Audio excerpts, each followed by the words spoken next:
26 minutos sobre las 10 de la noche. Don Gonzalo Caballero, muy buenas noches. Buenas noches. Jorge González Gurriarán. Muy buenas noches. Si te tapas la nariz, ¿qué sientes?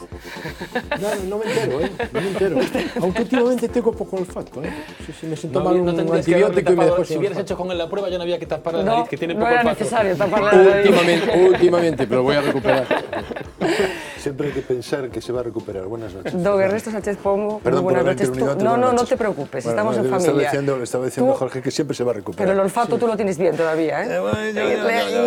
Ya vamos. El ya periodístico se va. seguro que lo tienes... Bueno, ya ni ese, Fernando. Ya ni ese. Ya ni ese. Vaya por Ni el Dios. periodístico. Vaya por Dios. Esto es un desastre. Don José Videla, decano de la Facultad de Ciencias de Comunicación de A Coruña, muy buenas noches. Buenas noches. Encantadísima de recibirlo en esta tertulia, por primera vez y espero que no por última. Gracias. Bueno, vamos a hablar de muchas cosas, incluso de sensaciones también, de cosas que están pasando en relación con la operación Pokémon, que como saben, ayer provocaba la detención de 13 personas, la mayor parte de ellas en Galicia, la más significada probablemente la del alcalde de Ourense. Por la mañana ha conducido a la comisaría de Pontevedra, en donde todavía sigue encerrado en los calabozos. Hasta mañana por la mañana se supone que no va a pasar a disposición judicial y, como decía, la noticia hoy ha estado en Pontevedra, ya que a las 3 de la tarde más o menos una ambulancia tenía que desplazarse hasta las dependencias policiales para atender a Francisco Rodríguez, que parece que estaba pasando un mal momento. Vamos a hablar de qué está pasando con el alcalde de Ourense, de las reacciones que está habiendo en la ciudad de Asburgas. En concreto, mañana va a haber una convocatoria, una concentración de apoyo a las 12 de la mañana en la Plaza Mayor, pero hoy una parte de la actualidad estaba en los juzgados de Lugo. Saben que la jueza que está instruyendo esta operación está allí en Lugo y hoy pasaban a disposición judicial los primeros de los detenidos, incluido el alcalde de Boqueixón, que como saben es del Partido Popular y que fue interrogado por la jueza. Podíamos ver las imágenes, ahí estamos viéndolo, en el momento en el que se disponía a comparecer ante la juez esposado. Es una de las imágenes del día. Os pido una primera impresión de lo que está aconteciendo, una operación de gran envergadura con decisiones judiciales muy contundentes. La más llamativa probablemente es la decisión de la jueza de incomunicar al alcalde de Ourense durante unas cuantas horas, ya que, como decía, esta mañana no pasará a disposición judicial. Ernesto. Eso me hace reflexionar, lo comentábamos antes, probablemente tenemos que revisar las normas que tenemos para este tipo de actuaciones, ¿no? Y para este tipo de casos. Yo no sé si es necesario, la jueza lo sabrá y tendrá desde luego una base muy fuerte y muy rigurosa, pero la jueza sabrá. Yo no sé si es necesario llevar a una persona con un físico nada dado a hacer deporte, ni a hacer los 100 metros libres, ni los 200 metros libres, como es el alcalde de Boqueixón, esposado, con 2 policías al lado. No sé si es necesario llevarlo esposado, ni sé si es necesario tener incomunicado tanto tiempo al alcalde de Ourense. Yo quiero que la jueza, o que quien tenga que hacer la investigación se haga, y yo no tengo la menor duda de que se están respetando todos los derechos de estos ciudadanos. Pero a mí, como ciudadano de a pie, me sorprende mucho determinadas cuestiones que yo de verdad creo que debemos de revisarlas, y después entraremos en esto, pero yo creo de verdad que tenemos que revisarlas, porque esto lo hemos visto con anterioridad, querida Fernanda, y 2 años después todavía no tenemos noticia de muchos de los casos en los que los protagonistas fueron tratados exactamente igual que han sido tratados el alcalde de Boqueixón y el alcalde de Ourense. Los tiempos que conllevan las instrucciones, que es una de las cosas que siempre se cuestiona en cuanto a la incomunicación del alcalde, se supone que es para que no haya podido intercambiar información con el resto de los detenidos. Hablábamos de la situación específica de Francisco Rodríguez porque está preocupando a sus allegados. Hoy podíamos escuchar a su abogado, Arturo González, que es además el decano de los abogados de Ourense, y el asesor del alcalde, Antonio Vallejo, que decían esto a las puertas de los juzgados de Lugo. Considerades por parte da defensa que é un trato normal, que non é que se faga isto así, sí ou non? Yo lo que os pediría es decir, no, vamos a ver, sin saber nada de lo que está pasando, pues de entrada no parece normal, pero bueno, hay que respetar la labor instructora y será su señoría la que tendrá que decir qué es lo que está pasando. Porque ahora mismo la situación que estamos es de no saber. Estamos hombre, un poco impacientes porque realmente el proceso se prolonga mucho. Supongo que su señoría tendrá que explicarlo en algún momento. Bueno, voy a ampliar un poco lo que decían en este vídeo tanto Arturo González como Antonio Vallejo. Como decía, Vallejo exigió desde la indignación de la familia y de los amigos información del estado de Francisco Rodríguez, que como les decía esta tarde tuvo que recibir asistencia médica en la comisaría de Pontevedra, donde permanece desde ayer cuando fue detenido. Vallejo demandó que se les haga entrega del parte médico por la atención que tuvo que recibir en Pontevedra, al tiempo que calificó este proceso como un atropello. Dijo textualmente: sabemos por los medios de comunicación que ha tenido un pequeño problema de salud, pero no se nos ha informado de ese problema de salud ni a la familia, ni a los representantes del ayuntamiento, ni a su abogado. Esto, como decía, es la última hora relacionada con el entorno más próximo del alcalde de Ourense, que por lo que estamos contando está pasando un mal momento. Jorge. En primer lugar, a mí, como cualquier persona que lo vea en esta tesitura, te sobrecoge ver a una persona y a esas personas en general, ¿no? Ahora, yo trato de aislar el hecho en sí. La sociedad lleva clamando, y más con la crisis, más claridad en el tema de la financiación de los partidos políticos, de los sindicatos, incluso de la COE, y, desde luego, medidas ejemplarizantes ha habido alguna, ha habido errores judiciales también, y yo creo que hay unos protocolos, efectivamente, que tienen que cumplir la policía, ¿no? Yo supongo que este hombre no estará totalmente aislado. O sea, que incluso... Sí, aislado. No, yo supongo que incluso lo podrán interrogar la policía, porque la policía lo ha interrogado ya, claro. Y podrá ampliar en función de informaciones que tienen. De todas maneras, tampoco me parece bien que haya ningún tipo de manifestación. O sea, a la justicia hay que dejarla actuar. Y la jueza esta, yo que no sé quién es, pero por la prensa... Pilar de Lara, sí. Pero por la prensa parece que es una persona de un rigor serio, una persona muy tenaz, muy constante, poco influenciable, y que tiene, para mí, a lo mejor es lenta en las instrucciones de los casos. En el tema de Carioca tiene un mérito extraordinario, porque además tiene empapelados a altos cargos de la Guardia Civil y de todas partes, o sea, y de la policía, etcétera, ¿no? Entonces, no puedo pensar que la jueza en este asunto se esté sobrepasando de sus atribuciones, sino que hay una normativa que hay que cumplir. No obstante, insisto en lo que dije al principio, hombre, estas situaciones te sobrecogen. Bueno, había una cosa que extrañaba, algunas explicaciones dimos ayer, en concreto Manuel Blanco, el delegado de la Voz de Galicia en Pontevedra, fue muy claro. Van a comprobar ahora que se confirma las tesis que le exponía ayer por teléfono aquí en el programa, y que tiene que ver con el hecho de que se trasladara al alcalde de Ourense hasta Pontevedra, teniendo en cuenta además que la instrucción se está llevando a cabo en Lugo. Hoy tuvimos la ocasión de hablar con el responsable de los servicios aduaneros de la agencia tributaria en concreto, porque como saben, los agentes que detuvieron al alcalde de Ourense están adscritos al servicio de vigilancia aduanera, porque como explicábamos ayer, hay un grupo, una brigada especializada en delitos económicos que es muy eficaz y que fue la que interrogó en primera instancia al alcalde de Ourense. Esto nos decía. Mientras la jueza Pilar de Lara sigue tomando declaración a los detenidos, los registros se suceden. A los agentes de vigilancia aduanera les faltó tiempo ayer para terminar todas las inspecciones. En las 25 completadas se han incautado de abundante documentación que está siendo analizada y clasificada en las oficinas de la agencia tributaria. Esa documentación hay que clasificarla, hay que analizarla. No puedo ni afirmar ni descartar que de la documentación pues la jueza no decida nuevos registros. Se registraron los domicilios de los detenidos, oficinas de empresas y la sede de la Confederación Hidrográfica del Miño-Sil. En los ayuntamientos de Ourense y Lugo se pidieron informes concretos. Expedientes que han facilitado sin ningún tipo de problema. Total colaboración de los ayuntamientos en la investigación, facilitando la documentación que la jueza les ha solicitado.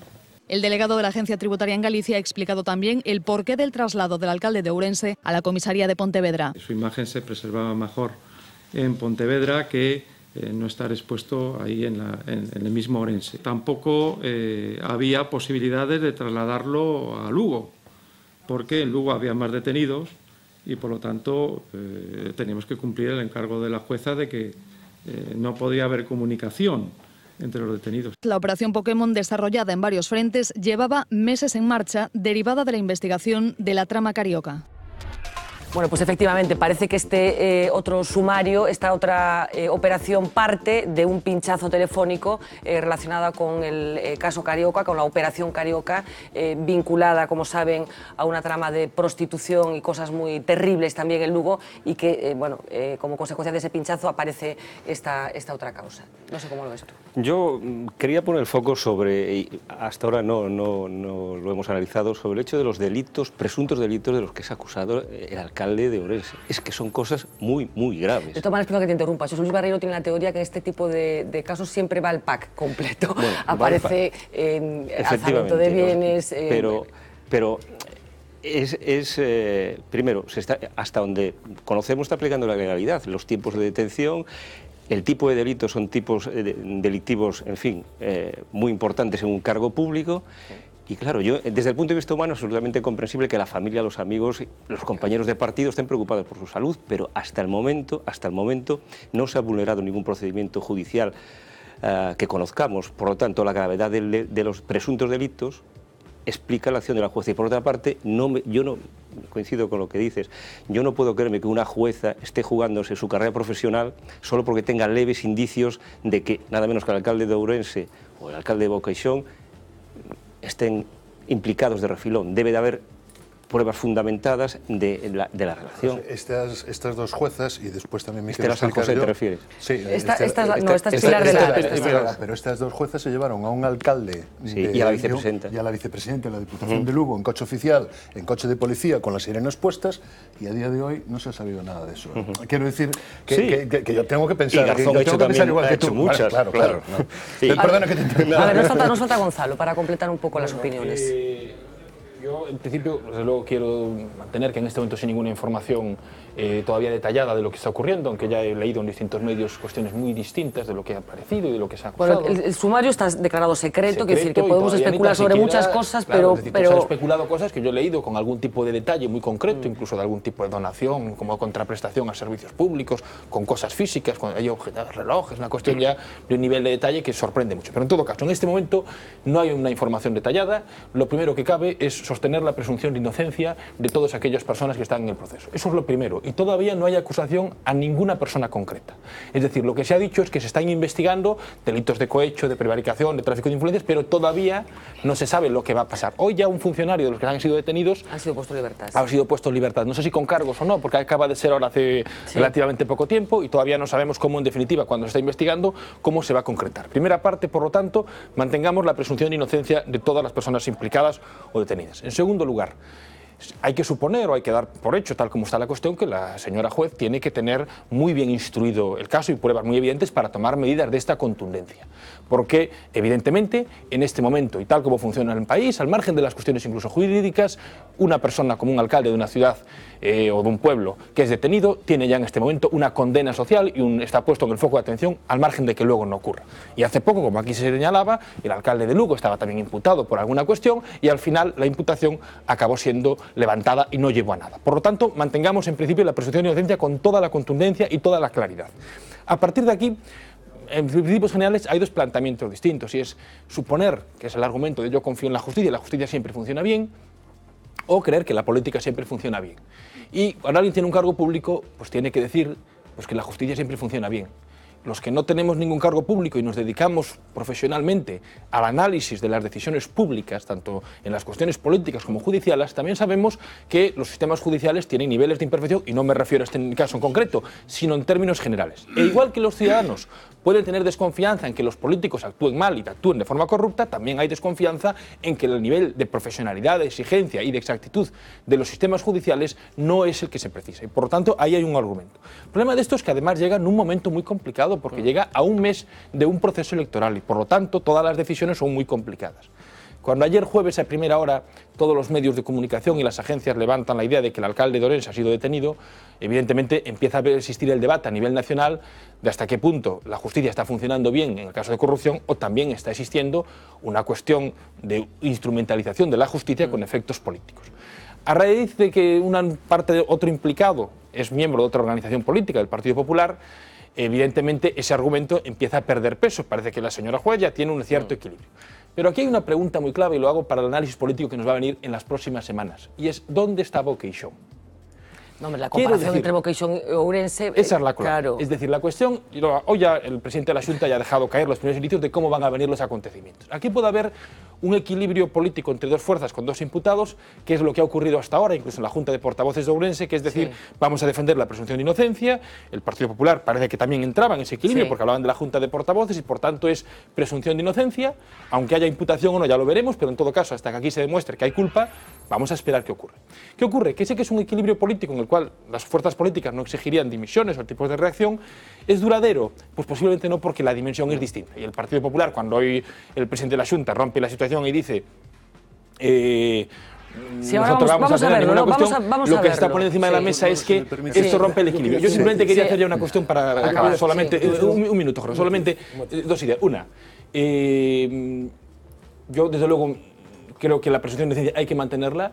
Yo no tengo especial relación con el alcalde de Ourense, pero sí una cierta cordialidad, y desde luego uno es muy desconfiado de todo lo que hay. En este mundo no hay que fiarse de casi nada de lo que pueda ocurrir en el mundo de la política, pero no es desde luego de los políticos que uno a priori hubiese tenido en la mayor duda, o de los que tenemos en la duda y que no lo podemos negar. Eso no tiene validez. Los hechos vendrán ahora encima de la mesa. Cualquiera te da la sorpresa. No, claro, ahora los acontecimientos darán, pero la presunción hay que mantenerla. Tú estabas hablando... Un matiz quieres solo, solo un matiz. Es un matiz solo.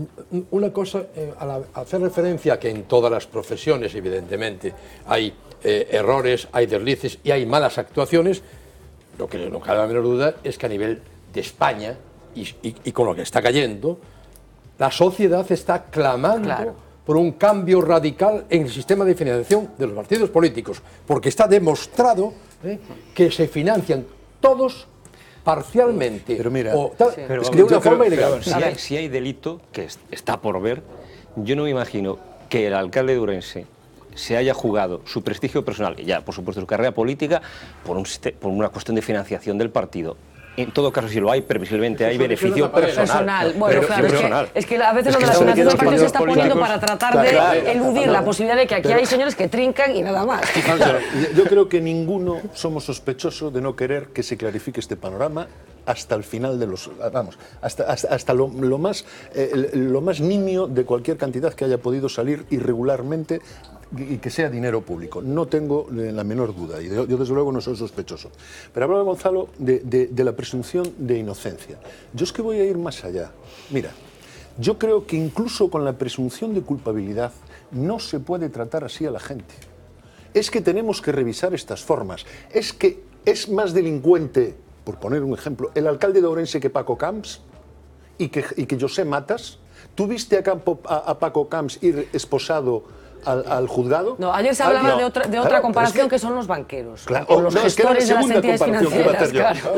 Es decir, ¿por qué el alcalde de Boqueixón tiene que ir hoy, el pobre señor, esposado, con dos policías a su lado, que no va a escapar, hombre, que no se preocupe usted que no va a escapar? Pero de verdad, no nos centremos en la forma, centrémonos en los presuntos delitos. Me parece muy importante las formas. Pero por Dios bendito, todos los días en la acción de la justicia con delincuentes de poca monta y cosas estas y peores, y no nos escandalizamos. Hay dos escenarios muy distintos. Bueno, sí, porque no los conocemos. Pero vamos a ver, no hay dos escenarios muy distintos. Uno es que al final este proceso que aquí se abre acabe conllevando un delito probado. Y entonces podemos decir, pues bueno, ha ido usted tal. Pero ¿y si dentro, como ha ocurrido, hemos hablado del alcalde de Lugo, imputado y después efectivamente, ¿y si dentro de 2 meses este señor que ha sido alcalde o que es alcalde, que sale en los medios de comunicación, sale esposado, acaba siendo... Pero ese riesgo lo corre todo el mundo. El castigo social ya lo tiene. Y no todo el mundo tiene la atención mediática que tiene todo el mundo. Bueno, hay otros ejemplos similares de gente que apareció inicialmente... La propia policía lo reconoce cuando lo lleva directamente a Pontevedra y no lo deja en Ourense. Una declaración que también me suena. Lo hemos sacado de Ourense para justamente para presionar. Lo que tiene que hacer la señora juez es llevarlo ya hoy. Tenía que haber estado. Bueno, vamos a ir a Ourense un momento. Vamos a ir a Ourense un momento porque realmente donde las dimensiones son distintas, la dimensión del municipio de Boqueixón es una, con todos los respetos por supuesto, y el de Ourense es otra, la tercera ciudad de Galicia. Me consta, a los de Ourense nos consta que la noticia ha caído como una bomba en la ciudad, no se ha dado otra cosa, vayas por donde vayas. Así que nosotros hemos hecho hoy una pequeña encuesta de calle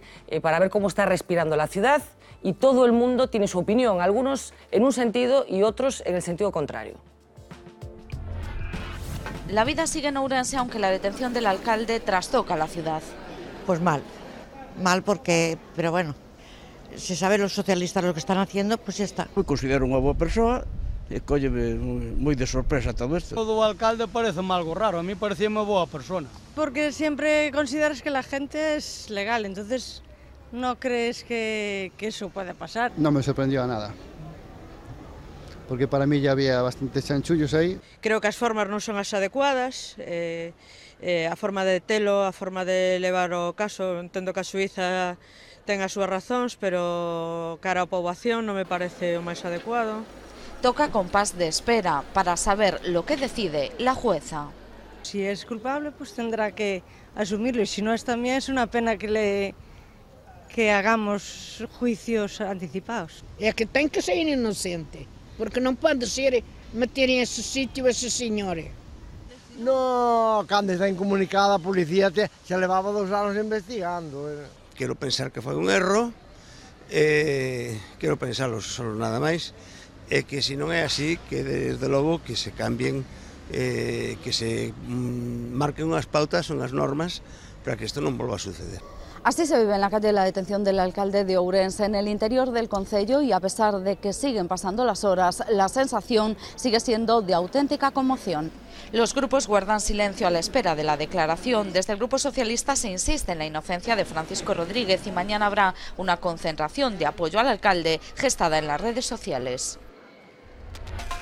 Bueno, efectivamente hay que recordar que estamos en pre-campaña electoral. A todos los efectos esto seguro que está influyendo, no solamente por las sospechas que alguien pudiera tener en relación con la actuación de la jueza, sino también por la reacción de los propios políticos que están inmersos en esta pre-campaña. Hoy ha seguido habiendo declaraciones y, como adelantaba Gonzalo, el presidente de la Xunta ha dado un pequeño salto cualitativo en el sentido de merodear sobre la necesidad de que se produzcan dimisiones con carácter más o menos inmediato. Vamos a verlo. En mi partido no cabe ningún tipo de irregularidad y en mi partido no cabe ningún tipo de sospecha. Por lo tanto, si tenemos alguna información, pues actuaremos como hemos venido actuando en los últimos años y en cualquier supuesto similar a este. Seguimos sin saber absolutamente nada. Confiamos plenamente na xusticia en Galicia e confiamos plenamente no noso alcalde. Creo que nadie pode facer hipótesis. Es una iniciativa exclusivamente que parte de la jueza dentro de su independencia judicial y nosotros respetamos, por supuesto, y que, por supuesto, vamos a seguir, insisto, haciendo el papel que le corresponde a las fuerzas y cuerpos de seguridad del Estado, que es cumplir con su misión y nada más. Yo creo que hay una ley de contratos de las administraciones públicas que se aplica. Bueno, Alberto Núñez Feijóo introducía esa posible dimisión en el caso de que el proceso avance de determinada manera, y yo no sé si creéis que tenemos que empezar a hablar de esto, José, no sé si... Pero si, en el ámbito de la política. Evidentemente, volvemos a topar con algo que aparece siempre en este tipo de casos y circunstancias. Es decir, si mantenemos la presunción de inocencia, este hombre en estos momentos debería conservar su fama y su prestigio para seguir siendo alcalde. Claro, pero, por ejemplo, Fernando Blanco, estoy recordando ahora, sí, el exconsellero del bloque de Industria, dimitió de su cargo de diputado mientras está todavía inmerso en un proceso, en este caso en la Operación Campeón. Desde luego debería dimitir o el partido forzarle a dimitir, pero bueno, es que insisto, y lo que hemos planteado antes, y si derivada de la investigación este hombre no es responsable de ningún delito, ¿quién lo repone? En todo caso hay que esperar un minuto antes de pedir cualquier tipo de cosa, y es la imputación, porque se producirá mañana cuando sea, si se produce, pero en este momento la presunción de inocencia es previa todavía a la imputación, ni tan siquiera hay información. Pero ¿tenéis alguna duda de que se va? ¿Tenéis alguna duda teniendo en cuenta que lleva incomunicado casi 3 días? Yo creo que tiene que haber indicios con lo que está haciendo lo va a imputar. Es que si no se cae con todo el paquete. Perdón, creo que hay un error. Yo me quedé lo que dice Gonzalo de que estaban investigando. No. La jueza ha dado orden de detención por imputados y le va a tomar declaración como imputado. No, bueno, pero eso se delimitará una vez que pasa la disposición judicial. Tiene que poner disposición, toma declaraciones y saldrá del juzgado o lo dejarán detenido, que supone que no lo mandará con la imputación, pero todavía a fecha de hoy de todos modos yo creo que lo que ha hecho la jueza es suficientemente importante para que estos dos señores tengan la dignidad suficiente, pase lo que pase después, decir, abandonamos los cargos, que lo hemos pedido siempre. Cualquier indicio lógico es que la jueza tiene que tener indicios tan contundentes para que mañana esto le lleve a una imputación imputación, si no... El ojo está siempre puesto de una forma especial en la clase política. Y voy a hablar de esto, de los juzgados de Lugo, de los que tantas veces hemos hablado aquí, y esto forma parte de eso. Mira, en los juzgados de Lugo hay una operación abierta, que es la Operación Campeón, que todos recordamos, donde los políticos, en el momento en que Dorribo dice yo le dije al alcalde de Lugo que me facilitara la licencia no sé qué, imputan al alcalde de Lugo, yo le dije al concejal no sé qué, imputan al concejal no sé qué, los medios de comunicación de Lugo y los medios de comunicación de Galicia han publicado las relaciones del señor Dorribo, relaciones comerciales, con destacados empresarios de Lugo, miembros de las cámaras de comercio de Lugo, y la jueza no lo ha llamado a declarar a ninguno de ellos en este momento. Lo que no sabemos quién es el Dorribo de la operación Pokémon. Claro, eso es lo que no se sabe. Pero seguro que está liado también con la operación, con la Carioca. Entonces, quiero decir que la clase política siempre, y yo soy el primero que creo que la clase política tiene que ser extraordinariamente rigurosa en su comportamiento. Y ejemplar. Yo coincido totalmente, y creo que en estas circunstancias... Pero yo creo que hay veces en que los maltratamos. También, tú que hablar de ese caso, pero yo creo que también es cierto que en ese caso incluso hay algún político en activo con imputación y no se está centrando el debate y en otras fuerzas políticas. Yo lo que sí diría es, en este momento, hasta que por lo menos se produzca la declaración y se produzca la posible imputación, yo no sé ni si hoy han detenido a un funcionario en Santiago, que hoy la propia señora juez lo ha dejado salir en libertad, yo no sé si con cargos o no, porque yo no te puedo confirmar ese dato, en cuanto lo sepa te lo confirmo. Entonces, una vez que haya imputación, el debate ya será hasta qué punto esto va a responder. Y en el juego político, yo creo que ya Feijóo lo que ha dejado claro es, yo voy a dejar caer mi ficha, porque es una ficha. Estamos jugando al ajedrez en unas elecciones y yo, porque me coman un peón, no pasa nada. Y le pongo la pelota al otro que le voy a comer o la torre o el alfil. Y entonces ahí va a ser la clave. No había que darle la oportunidad de decir eso, tenían que haber dimitido ya. Bueno, en cualquier caso, ya para... De todas formas, ellos por poder ni pueden, están encerrados e incomunicados. Hay que darla hasta mañana. Yo no digo que el lunes, cuando vamos a la primera tertulia, mi posición es una vez que haya una imputación, va a caer, pero no puede ni tan siquiera dimitir a quien no se le ha ni tan siquiera dejado hablar ni ponerse en comunicación con nadie. Está en una celda, incomunicado, hasta el momento que lo vea mañana. En cualquier caso, por elevar un poco el foco, no sé qué importancia o qué magnitud creéis que tiene o ha tenido la corrupción vinculada con la política en este país, si se han tomado las medidas pertinentes, teniendo en cuenta que llevamos ya unas cuantas décadas hablando de este tipo de cosas, empezando por las filesas, las matesas y todas aquellas historias, los guerras y es una asignatura pendiente la vinculación de la corrupción y la política. Absolutamente convencido de que en este país socialmente se ha visto con tolerancia los delitos económicos. Estoy absolutamente convencido. La sociedad en este país se acostumbró. Tenemos un candidato en este momento para las próximas elecciones vinculado a ese tema. Segundo, la verdad es que es imposible, con la financiación actual de los partidos políticos y de los sindicatos y de la COE, es imposible mantener el nivel de gastos que tienen. O sea, a mí me parece muy bien centrarlo ahí, pero yo, ¿de verdad que no creéis que hay muchos que sean...? No. Claro. Y sobre todo, si nos remontamos al pasado, yo digo, ¿en qué quedó el tema de Gil y Gil? ¿En qué quedó el tema todo de Marbella, que fue un desastre? El de Baleares, que fue otro desastre. Bueno, pues de momento, presidenta del Parlamento, presidente del gobierno, miembros de la Casa Real. Claro. Por cierto, que a Urdangarín también hay que decirlo. Que limita. No fue esposado, Urdangarín tampoco fue esposado.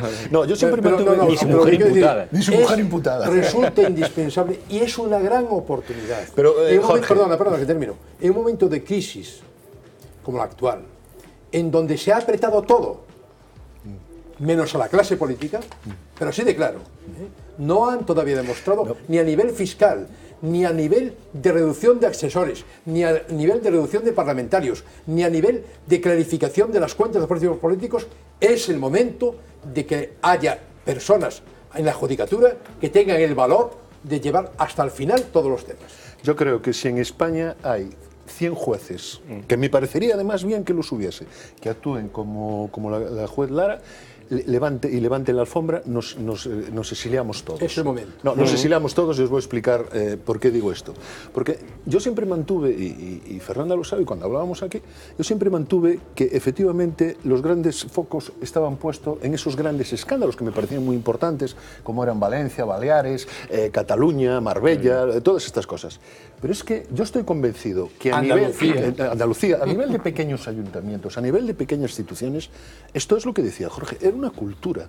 Es decir, vamos a ver, seamos coherentes en este aspecto. Algún alcalde de un pequeño municipio de Castilla-León, de Extremadura, de Galicia o de Cataluña o de Euskadi podía negarse a colocar al primo en la empresa no sé qué municipal del ayuntamiento. O podía... ¿Cuántos alcaldes hemos visto y se han publicado en los periódicos que curiosamente tenían un piso y no sé cuántos aparcamientos en el edificio aquel donde se le había concedido una licencia que al final no estábamos todos muy convencidos de que fuese legal? ¿Cuántos políticos conocemos que han acumulado un patrimonio que es imposible de acumular con los ingresos que Los patrimonios de la clase política de este país son imposibles de acumular. Ojo, hay una clase también muy importante a tratar y que va vinculada, que es la clase financiera. No, de todas formas, cuidado con el mensaje, porque en España hay miles de cargos públicos, concejales, es decir, de ahí para arriba, que no están, gente que se deja ahora de su trabajo. Y cuidado, en el mensaje ahora que hablas de los... Hay otra forma de financiar los partidos políticos, que es que te le pidas un crédito, el banco te lo concede y luego te lo condona.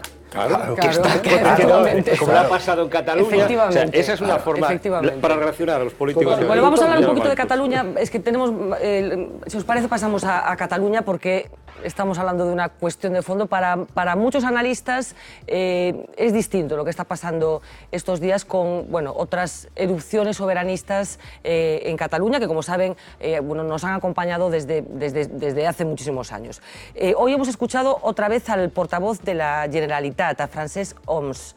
Decía esto. Pues después de tantos noes, de esta situación absurda de tantos años, pues hay dos alternativas en Cataluña, ¿no? Una, seguir como estamos, o decir, oiga, pues vamos a hacer nuestro propio camino. Esto no tiene retorno, no hay, digamos, fuerza que se pueda imponer, ¿eh? Las cosas se tienen pues que respetar cuando se expresan en un contexto estrictamente democrático, ¿no?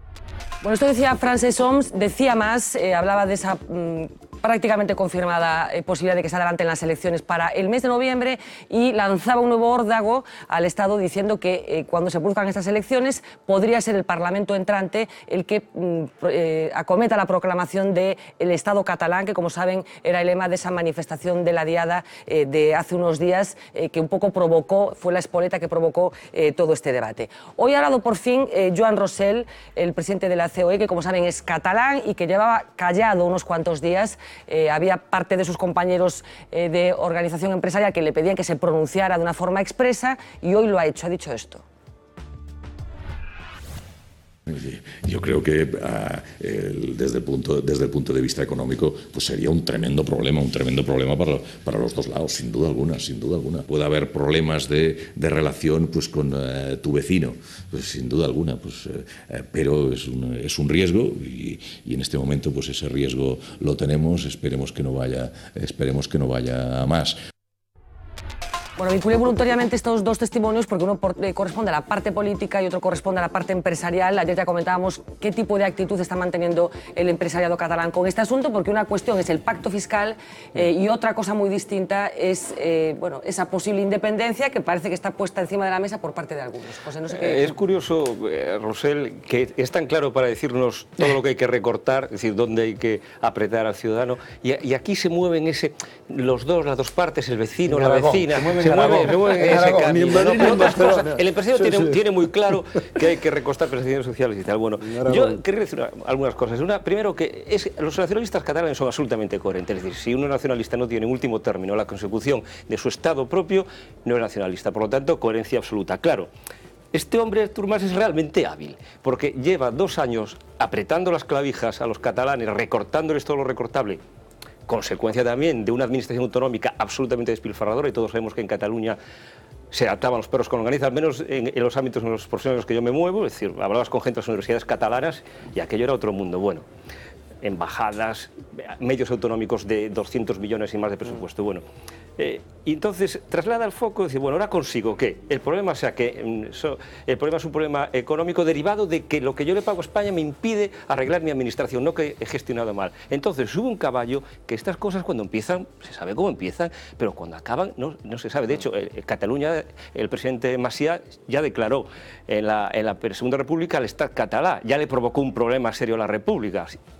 Esa fue una de las razones de la República que acaba como acabó. Es decir, hay un problema serio en Cataluña, probablemente más serio que el País Vasco. Probablemente más serio que el País Vasco. Hablamos de esto, hay una anécdota que creo que recogía Campo Vidal pasado domingo en La Voz, que decía que Fernández Ordóñez en su lecho de muerte dijo, el problema de España no es el País Vasco, a pesar de ETA, sino Cataluña. Escuchas hablar de no nos quieren, no nos ven bien, no nos entendemos, y digo, ¿qué quiere decir? ¿Qué es eso de que no nos quieren? España lleva 35 años de régimen autonómico. El Estado democrático y autonómico, una de sus funciones era anclar a las comunidades diferenciales dentro de la España plural que ya existía. O sea, hay unos niveles de autogobierno desconocidos en nuestro entorno, bueno, similares a un Estado federal, solo hay que cambiarle el nombre. En vez de llamarle Estado autonómico, llamarle Estado federal, y estamos en ello. Y no. Bueno, pues nunca se va a anclar a Cataluña en ese sistema. Tiene razón en que no los entendemos, porque yo no lo entiendo, ¿eh? Yo a él concretamente no lo entiendo. Vamos a ver, esto es sencillísimo de resolver. Yo entiendo perfectamente que las ansias de cualquier independentista tienen que ser ir a la independencia, pero es facilísimo de resolver este caso. Es decir, nos hemos dado un régimen de convivencia que tenemos que respetar todo, incluido ellos, para que los entendamos o no los entendamos. Y yo creo que ellos tienen que avanzar y hay que ir dando pasos hacia ese logro de la independencia, que no sé si se va a conseguir dentro de 20, de 100 o de 300 años. Pero desde luego no por este sistema. O sea, no con amenazas, no diciendo, primero, cambiando toda la realidad. Es que perdemos dinero, no sé qué, es que nosotros estamos... Efectivamente, ustedes están poniendo dinero. Esto es un sistema que nos hemos dado y del que ustedes han participado y están participando. Pero me parece legítimo. Yo, que creo además, yo apoyo a los independentistas. Es decir, los que se quieran marchar, que se vayan, que no tenemos problema ninguno, pero dentro del orden que tenemos establecido. Y dentro del orden que tenemos establecidos, ahora mismo es inviable. O cambiamos la Constitución y hacemos nuevas normas y nos ponemos todos de acuerdo, para hacerlo con cierta elegancia y con cierta solidaridad. Pues que pero no, es que el problema es que ellos no creen que en la comunidad española, es decir, ellos ese concepto no lo manejáis. Segundo, no reconocen a los ciudadanos o a los ciudadanos del Estado español como sujetos de decisión política respecto a esa cuestión de la independencia. Ellos pueden decir, nosotros declaramos independientes. Sí. Bueno, y el día después de la independencia, ¿qué hacemos? Levantamos las vías del AVE, levantamos las inversiones en el Prat, levantamos las líneas de alta tensión. Yo decía el otro día que a mí me gustaría ver, por un instante nada más, la cara de Mas con un documento en la mano que dijera, es usted independiente. Es decir, a ver por dónde empezaba. Porque esto no se puede hacer de la noche a la mañana. Bueno, dejadme un momento que conectamos ahora, os escucho, que es apasionante el debate, en el que confluyen muchas circunstancias. José hablaba de la crisis económica, de los recortes acometidos en Cataluña, brutales, insisto, con cierres de hospitales, con cobras del tupper por 3 euros, con el euro por receta. No nos olvidemos de que en Cataluña se paga ya 1 euro por receta, pero también coincide con otro debate que tiene que ver con la redefinición del Estado y la posibilidad de que algunas autonomías acaben perdiendo las competencias que tenían acumuladas. Así que hay muchos debates que se están entremezclando. Decía que vamos a visitar un poquito a Marina porque la cuestión catalana está ocupando mucho a la prensa europea, a la prensa extranjera, que está muy pendiente de lo que acontece en Cataluña. En algún caso porque estamos hablando de países en los que también hay algún movimiento, si no secesionista, bueno, pues con algún matiz de independencia. En el caso de Gran Bretaña, que es el periódico que vamos a ver ahora, se ha hablado muchas veces de la cuestión de Escocia, de la situación de Escocia, que va a ser sometida a un referéndum light, pero un referéndum al fin y al cabo. Marina, cuéntanos lo que escribía The Economist, creo que es, sobre Cataluña. Pues hemos leído un artículo que se titula de la siguiente forma: ¿será Cataluña el próximo Estado independiente de la Unión Europea? Vemos que este medio de comunicación no está muy a favor de la independencia de Cataluña. Ellos dicen que las imágenes que vimos en aquella manifestación multitudinaria eran engañosas. Dicen que sí existen algunos separatistas entusiasmados, son sus palabras, pero dicen que la mayor parte de la población lo que tiene es un rechazo hacia la forma como se distribuye el dinero aquí en España. Dice que no ven con buenos ojos el hecho de que su dinero se vaya para ayudar a comunidades con más problemas económicos. Ellos hablan también de una ruinosa administración. Dicen que la culpa de que Cataluña esté como está tiene que ver con política, con eso, con una ruinosa administración, y terminan el artículo diciendo: la independencia no cambia eso. Pues muchísimas gracias, Marina. Gonzalo. Bueno, yo creo que el nacionalismo catalán y los nacionalismos no tienen por qué necesariamente buscar el independentismo. Y esa ha sido buena parte desde la transición aquí de lo que consiguió hacer el nacionalismo catalán. Y Puyol frenó un poco hoy la historia. Puyol hoy dijo que dentro del sistema muchas de esas ansias del nacionalismo, buscar en un Estado plural y un Estado autonómico cada vez más descentralizado una cierta integración. Y es cierto que a lo largo de la historia del Estado de las autonomías ha habido distintas fases y etapas, unas de mayor tensión y otras de menor tensión. En estos momentos estamos en un momento de mucha tensión y yo creo que yo añadiría el factor económico como clave. Como clave para explicarlo, como causa, pero también como clave por los efectos que puede tener. Quiero decir, el malestar general que puede haber en una sociedad con tantos recortes y con tantas dificultades económicas como puede ser la catalana y el conjunto de la española, acaba generando por parte de la ciudadanía un enorme descontento con todo. Es decir, la ciudadanía española, hoy por hoy, manifiesta descontento con el Estado de las autonomías, con la Casa Real, con los políticos, con el Poder Judicial. Cuando la economía va mal, los ciudadanos valoran mal a las instituciones públicas que son responsables de que la economía vaya un poco mejor. En el caso de Cataluña se manifiesta una situación económica muy complicada, con muchos recortes, y en ese momento el conjunto de la sociedad civil y de las clases políticas catalanas consiguen hacer percibir a la ciudadanía, y perciben directamente, que el problema no es un problema de gestión política, sino que es un problema de reglas de juego. Pero perdona que te haga un inciso, contrasta eso que efectivamente se produce coincidiendo con la crisis económica con las reacciones que se producen en otros países federales, en el caso de Estados Unidos, por ejemplo, que cuando está en una situación de crisis lo que sucede es que se mira, las miradas se depositan en Washington. Bueno, es al revés, como que se recentraliza el Estado. La pregunta es, ¿hasta qué punto esto sucede? Efectivamente por la crisis económica, pero porque en Cataluña hay el magma suficiente y necesario para que esto se produzca. Yo creo que el caso es muy distinto. El caso norteamericano no hay distintos sentimientos de nacionalidades distintas, ni sentimientos de nación dentro de los distintos estados norteamericanos, por ejemplo. Es decir, eso no es una situación análoga.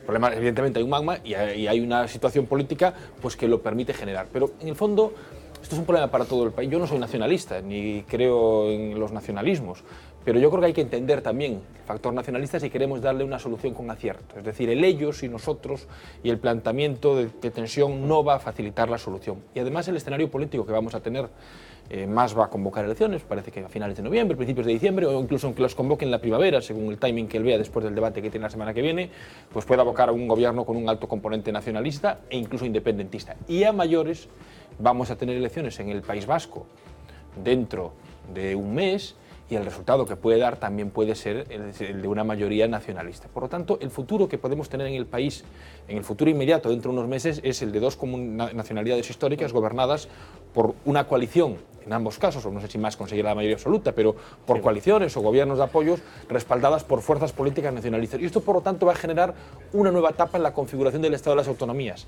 El problema económico es fundamental, pero de repente a más se le ha ido esto de las manos y ya no le sirve el sistema de concierto, que no es admisible, porque esto no funciona así. Y por lo tanto, hay que intentar convencer, no simplemente plantear, mire, es que esto no funciona así. Pero ¿cómo convences cuando primero apelas?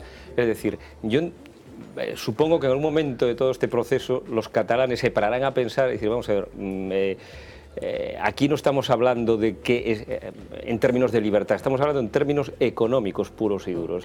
Y la situación no se va a arreglar, lo que decía él, porque el día siguiente tenemos una declaración de independencia. Es decir, es que hay efectivamente un porcentaje de catalanes, 20-30% andaba por ahí, que son independentistas, estupendo, pero luego hay otro 70% probablemente que es el que no estaba en la manifestación de allí, porque 2 millones de catalanes... Pero esas cifras ahora están todas cuestionadas, porque CiU se puede llevarnos un 20%, es decir, se puede ir el Parlamento, por representación parlamentaria entre CiU, Esquerra e Iniciativa per Catalunya, que va a tener una subida muy fuerte, se va a poder llevar un Parlamento muy mayoritario. El PSC, que era una fuerza que podía intentar jugar un papel de equilibrio, de repente está más desfigurado. El PSC no sabe lo que existe. Está desfigurado entre las distintas etapas. Claro. El Partido Popular va a intentar mantenerse Jorge, la intervención de Jorge. 80, sino que puede ser un 60 contra un 40. Quisiera, como siempre, lo dije el primer día que se planteó esto, en una mesa la semana pasada, distinguir entre la sociedad catalana y los gobiernos y políticos catalanes. Para mí, desde el punto de vista de lo segundo, no de lo primero, yo tengo una gran, no solamente respeto, sino un gran aprecio por la mayoría de la sociedad catalana. Siempre que vas a Cataluña es, digamos, la Europa española, la verdadera Europa, etc. Y en ese sentido, todo mi respeto. En cuanto al gobierno y la clase política catalana, a mí me parece ya lo que está pasando estos días, después del primer día, es decepcionante ver a todo un presidente de la Comunidad Autónoma de Cataluña y a sus consejeros y a su portavoz de incendiarios, verdaderos incendiarios, en el sentido de plantear de una forma populista, muy parecida a Venezuela y Argentina, unos temas de pretensiones que son, además de absolutamente irrealizables, ilegales, porque dicen, no, nosotros llevamos al Parlamento y tal. Oiga, que es un irresponsable, ¿cómo se puede decir eso? Y tercero, es contradictorio y egoísta. ¿Por qué es contradictorio? Vamos a ver, lo que hay detrás de todo esto, todos lo sabemos. El fiasco del bipartito fue tremendo. Tripartito, sí. Perdón, el tripartito fue tremendo. El fiasco actual de la gestión es extraordinario y tiene un problema muy serio de tipo económico. Por otro lado, Cataluña ha sido la región de España que antes ha tenido las mejores infraestructuras, los mejores equipamientos. El AVE llegó antes a Andalucía. No, pero yo junto todo, equipamientos, etc. La ciudad olímpica, sí, etc. ¿Y qué va a pasar? Pues mira, lo que va a pasar con elecciones, con parlamento, con declaraciones, es que la empresa catalana, los empresarios catalanes, saben muy bien lo que les conviene. Lo que vale un peine. Y saben perfectamente la importancia de una mano de obra que tienen allí, muy importante, unos catalanizados y otros no, y saben también que es muy importante el mercado, no solamente el mercado interior, el mercado español. Un momento, es que tengo una persona esperando al teléfono, no es para hablar concretamente del asunto de Cataluña, podríamos hablar porque ayer lo hicimos, lo salvarán los empresarios. Pero tiene que ver, luego seguimos hablando de Cataluña, tiene que ver con otra de las noticias del día. Don Carlos Príncipe, muy buenas noches. Hola, buenas noches. Bueno, el señor Príncipe decidía hoy hacer ¿qué en el Ayuntamiento de Vigo? Sí. Pues nada, aprovechar el reglamento de participación ciudadana que permite que cualquier ciudadano o grupo de ciudadanos se pueda dirigir al Pleno por una iniciativa de interés general. Y yo he utilizado ese derecho porque en el Ayuntamiento de Vigo, en el último año, ningún concejal ni ningún grupo político municipal se ha preocupado de algo tan esencial como restituir la dignidad de la gente. En Vigo hay cerca de 20.000 familias y personas que han sido estafadas con las preferentes y la deuda subordinada. Ahora se va sabiendo que hubo una estrategia por parte de CaixaNova dirigida como director general por don Julio Fernández Galloso durante 10 años de utilizar esas preferentes y esa deuda subordinada para tapar los agujeros que se producían en el patrimonio de capital por su mala gestión. Y me parece que lo mismo que el Bloque y el PSOE, cuando piden que se quiten las calles de gente que se comportó mal, tienen todo el derecho del mundo a restituir la memoria. Yo tengo todo el derecho del mundo a restituir la dignidad de la medalla de la ciudad que le fue concedida en el año 97 al señor Galloso a propuesta del alcalde Pérez y que yo me equivoqué votando a favor. Y por lo tanto yo pido que se restituya, que se le revoque. Se revoquen. ¿Qué posibilidades tienes, Carlos, de que tu propuesta vaya adelante? Va a depender de lo que quiera el Bloque. Y me temo que el Bloque de Vigo es bastante cómplice del gallosismo, ¿no? Pero porque el PP está a favor.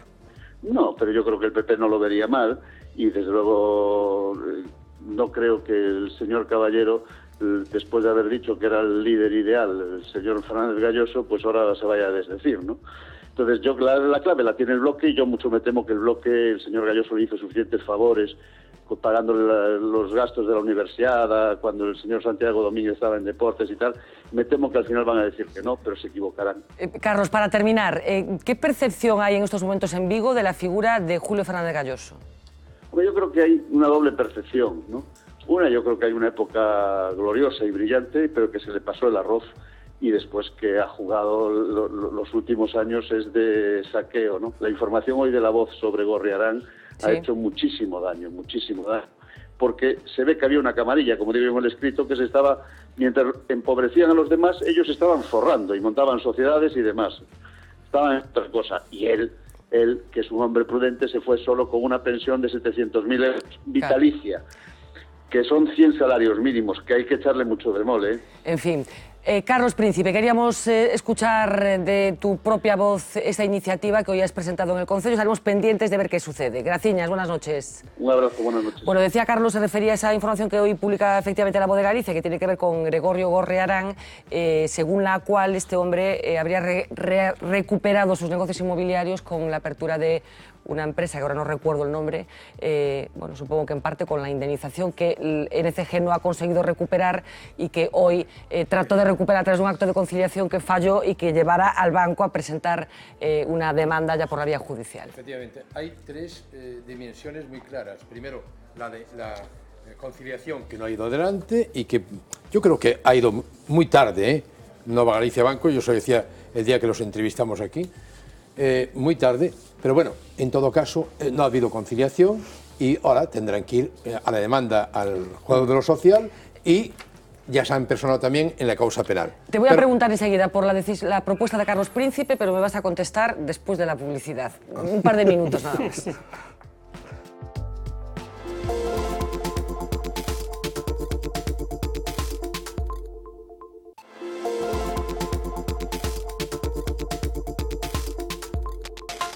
Bueno, nos quedan apenas 10 minutos, así que os pido telegráficamente, Jorge, nos quedaba pendiente una contestación que tenía que ver con la propuesta de Carlos Príncipe de que se le retiren los honores. Me quedaba hablar primero de lo de Goyo Gorriarán.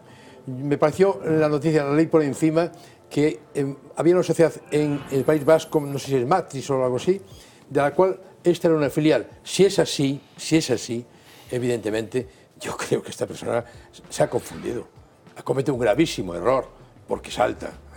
En todo caso, en todas o la mayoría de las cajas de ahorros es un fiasco lo que hemos visto, tremendo. Y también en algunos bancos. Y yo, en ese sentido, lo que he llegado a la conclusión es que la labor social de muchas cajas de ahorros empezaba por sus directivos, evidentemente, porque claro... Ahora, bueno, llamarle labor social a esto... No, labor social, claro. Ahora bien, yendo concretamente al caso que nos ocupa de Carlos, ¿no? Yo conozco personalmente a Julio Galloso, he compartido con él muchos momentos. Yo creo que si tengo que achacarle algo es un error de no retirarse a tiempo, un grave error, que a veces hay que saber envejecer y en todo caso yo creo que ha tenido etapas muy eficaces y dentro de este fiasco actual de indemnizaciones lo ha hecho muy bien en ese sentido porque ha sido la menor. Y por otro lado, decir que ha tenido, además de etapas de mucha eficacia, tenía salidas mucho mejores que lo de haber seguido hasta el final, pero yo en ningún caso me parece oportuno solicitar que se le retire una medalla de la ciudad. ¿En qué postura estás? Yo diría en primer lugar que creo que es fundamental que los 13 millones de indemnizaciones que ahí se generaron sean devueltos a la entidad.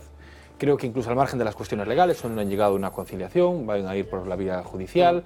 La audiencia ya está reclamando 2 y pico de los 13 millones, el resto de la entidad va a pedir que se devuelvan íntegros los 13 millones, han contratado al despacho de abogados que llevó el caso de los directivos de la CAM, que se trabaje toda la vía judicial. Yo no tengo argumentos jurídicos para ver hasta dónde eso puede llegar o no, pero lo que es cierto es que es inadmisible a todos los niveles que lo que ha ocurrido con las preferentes, lo que ha ocurrido con las cajas, que malos gestores de toda esta etapa se puedan ir con cantidades multimillonarias.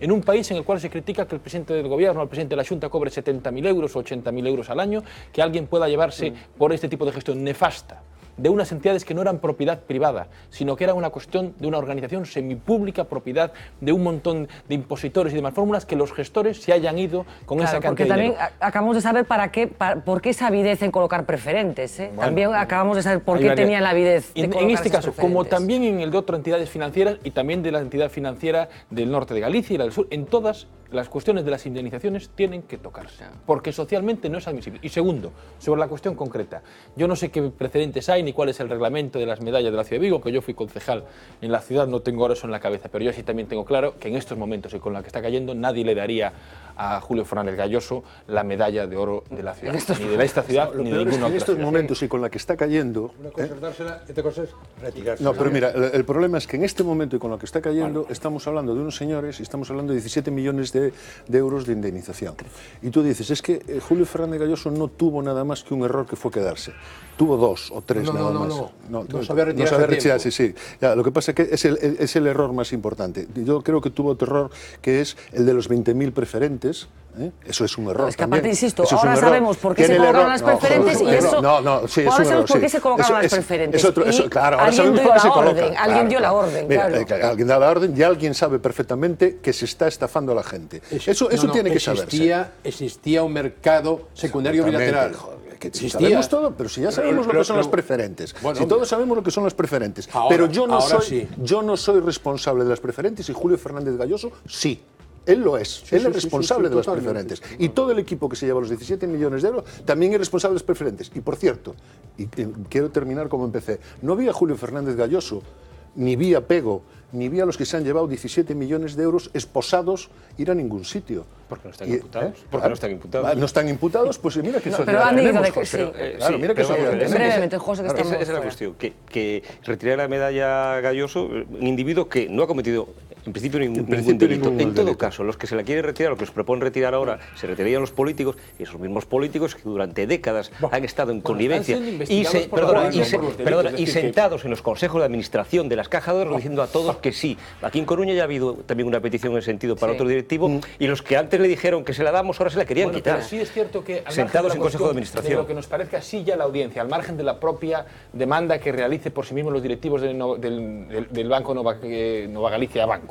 Al margen de la propia, que estos son los que reclaman el total de las indemnizaciones. Ya hay 2.600.000 euros de las indemnizaciones que la audiencia está tratando, investigando directamente, porque eso sí los considera concedidos que pueden ser objeto de una concesión ilegal. Y desde luego también creo que Galloso ha cometido, ya al margen, que quizás sea la menor, pero creo que incluso su intervención en el Congreso de los Diputados cuando fue declarada, efectivamente. Pasaba por allí.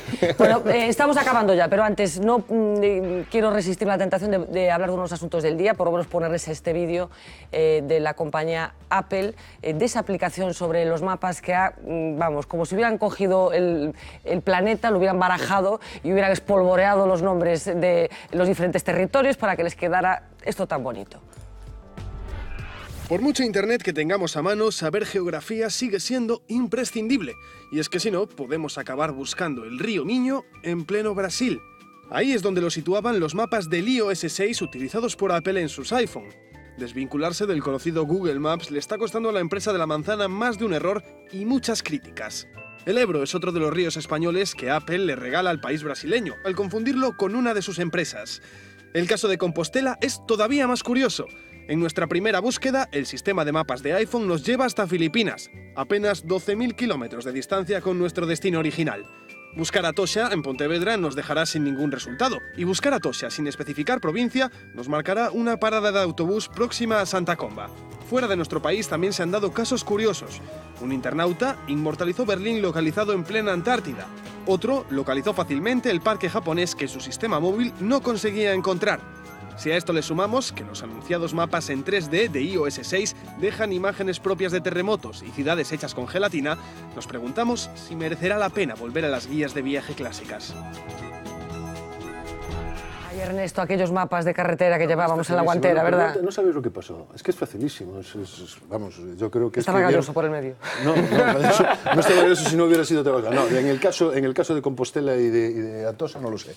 Pero en el caso del río y de las playas y tal, es normal que pasaran estas cosas. Ellos vieron la foto y no sabían si era Brasil, si era Galicia... El Viño es lo que tiene. A su paso por Ourense, las termas de la Chabasqueira, efectivamente. Antes se pasa por Ourense, vale, pero las termas, allí, aquellos vapores, sí, y los puentes cosas, romanos también. Y luego somos todos muy garotas. En Ourense somos todas muy garotas. Bueno, vamos a ver a Uxía Rodríguez, que a estas alturas del programa siempre nos da otro punto de vista de la actualidad, cosas que no han pasado por esta mesa, pero que merecen la pena ser contadas. Uxía, cuéntanos.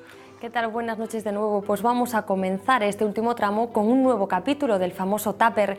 Los directores de los colegios públicos madrileños han lanzado una serie de recomendaciones. Quieren que los centros cobren 3,80 € a los niños que lleven tartera. Es solo €1 menos de lo que cuesta el menú escolar, pero además sugieren a los padres que envíen la misma comida que van a dar en el comedor. Y últimamente estamos acostumbrados a todo tipo de protestas. Hoy los jueces han desvelado cuál será la suya. Solo celebrarán juicios en horario de mañana. Es su forma de quejarse por las reformas que prepara el ministro de Justicia, Alberto Ruiz Gallardón. Y en Francia, el Constitucional ha declarado legales las corridas de toros en el sur del país. Aseguran que estos espectáculos respetan la ley en las ciudades que hayan tenido tradición taurina ininterrumpida. En el resto del estado se castigan con penas de cárcel y hasta 30.000 euros de multa. Que en Alemania se toman las cosas del dinero muy en serio ya lo habíamos notado. Lo que no sabíamos era que podían llegar al extremo de la excomunión. A partir del lunes, los católicos alemanes que no paguen el diezmo serán excluidos de la Iglesia. Allí es obligatorio declarar la confesión religiosa y la aportación económica es recogida directamente por el fisco. Así que quienes se borren del registro para evitar pagar perderán sus derechos religiosos, como ir a misa o ser enterrados de manera católica. Y el candidato republicano a la Casa Blanca, Mitt Romney, ha hecho pública hoy su declaración de impuestos. El año pasado ganó algo más de 13,5 millones de dólares, de los que tributó un 14%. Hoy hemos sabido también que Romney ya tiene al menos un voto asegurado, el de Homer Simpson. En un vídeo promocional de los nuevos capítulos de la archifamosa serie, Homer decide dar su voto al aspirante republicano en vez de elegir a Barack Obama. Así terminamos hoy, Fernanda. Volvemos el lunes. Pues muchísimas gracias, Uxía. Efectivamente, volvemos el lunes. Interesantísimo todo lo que nos cuentas, esas coincidencias de los 13 millones de Romney con lo que cobraron los de las cajas. No, pero lo de Romney no trabajaba en las cajas de Galicia, no. Ah, oye, pues no se es que a lo mejor es jubilado. Cuidado, que solo tributó al 14. A lo mejor es jubilado. A lo mejor bueno, a mí lo que más me llamó la atención es la seriedad de Alemania, que hasta cuando estamos hablando de religión, aquí en España creo que es complicado darse de baja incluso aunque quieras. Apostatar está difícil aquí porque no te borran del registro. Puedes decir directamente para evitar el trámite del obispado. Efectivamente. Bueno, nos vamos a ver en los de récord, que hoy viernes es el resumen de la semana. Una semana es que ya ni nos acordamos de lo que pasó desde el pasado lunes. Muchísimas cosas, incluida la dimisión de Esperanza Aguirre, que ya nos habíamos olvidado. Vamos a verlo.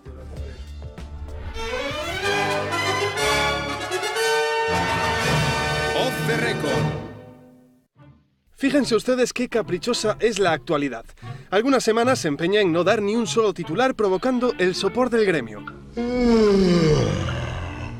Mientras que otras, como esta, no dejan ni respirar a los periodistas. Una semana frenética que empezaba con la resaca de la presentación de Mario Conde y su curioso y para muchos simulado acento gallego. Pero estáis parvos. ¿Vais a convocar un sábado en Santiago?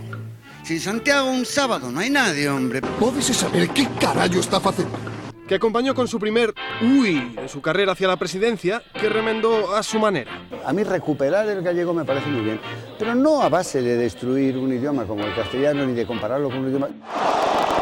No de compararlo, sino de anteponerlo. El lunes, además, Esperanza Aguirre se marchó. Seguro que en cuanto deje la política voy a ser tertuliana #1. Dejando patente que no hay nada como irse para que hasta los más inesperados te regalen el oído. Esperanza Aguirre siempre será un referente para el Partido Popular. Nadie tiene el tamaño que tenía o que tiene Esperanza Aguirre. El mejor abrazo a Esperanza. El martes también fue día de despedidas. Se fue Santiago Carrillo. El miércoles, día de paz que solo quebró Xosé Manuel Beiras porque después de... Pues llamo yo esos nacinesios. Llega ahora... Desgobierno. Qué gracia. Hay que ser imbécil. Solo un aperitivo de lo que nos esperaba el jueves. Tras años de represión metidos en esas extrañas pelotas, los Pokémon han cocinado su venganza. Y desde luego le hablo desde el desconocimiento absoluto de lo que está pasando. Pablo García le comunicaba ante las cámaras la noticia a Pachi Vázquez. ¿Qué se estarían diciendo?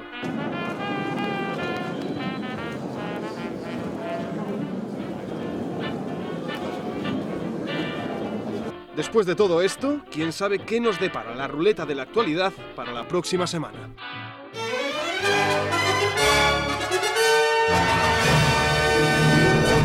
Resumen de una intensísima semana, la actualidad no nos da tregua, hemos incluso dejado de hablar de la crisis económica aunque ha venido para quedarse, esto lo tenemos claro. Vamos a ir a la primera de la Voz de Galicia de mañana con alguna novedad en relación con la Operación Campeón. Medio centenar de personas serán implicadas en la Operación Pokémon. Una ambulancia acudió a aplicar oxígeno al alcalde de Ourense, que desde su detención no toma más alimento que zumos y otros líquidos. Y la foto de primera para el alcalde de Boqueixón, que ha salido en libertad bajo fianza de 10.000 euros tras declarar durante 5 horas. Rajoy, creo que subiremos las pensiones el año que viene. Una declaración no off the record, pero directamente con los periodistas en una parte durante su visita a Roma. Y destacar también que el Gobierno aprueba la reforma educativa que establece 4 reválidas hasta el final del bachillerato. Hablaremos la semana que viene en un tiempo largo sobre lo que va a suponer esta reforma. Estamos ya fuera de tiempo, pero les quería adelantar un estreno esperadísimo en esta casa el próximo domingo. A las 10:30 de la noche vuelve Vaya V, y para celebrarlo como es debido, Yago Martínez se ha subido a un avión de Ryanair.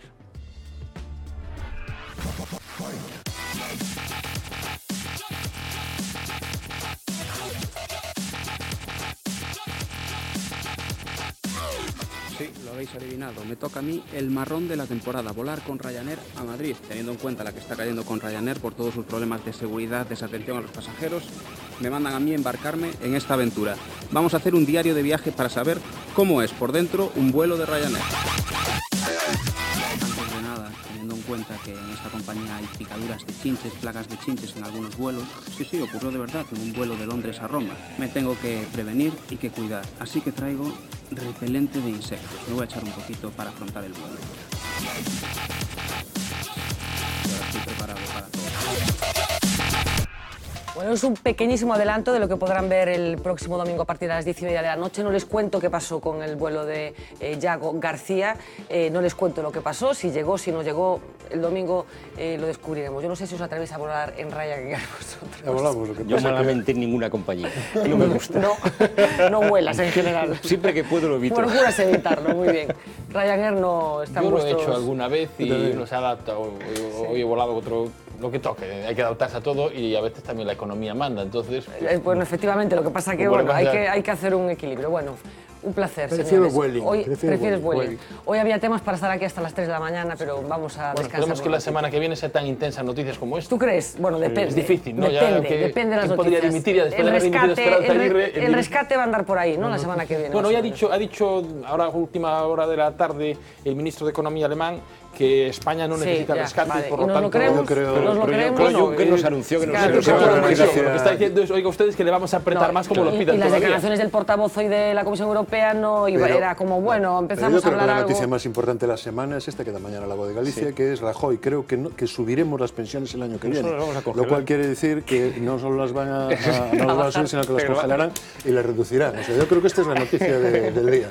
En fin, Gonzalo, muchísimas gracias. Don Jorge, Ernesto, José, muchas gracias a ti. Muchísimas gracias. Regresamos el lunes. El lunes vamos a hacer un programa un tanto especial porque queremos profundizar en esa herencia que supuestamente dejó la transición, tan apelada esta semana tanto por el rey como por recordada por la figura de Santiago Carrillo. Así que queremos recuperar un poco qué pasó en aquellos años y realmente se pueden extraer lecciones de aquellos años, si está demasiado magnificada aquella época y hay cuentas que todavía no han sido saldadas. En fin, hacia dónde nos dirigimos, que parece que es a un sitio distinto al menos del que partíamos. Será el lunes, sean felices.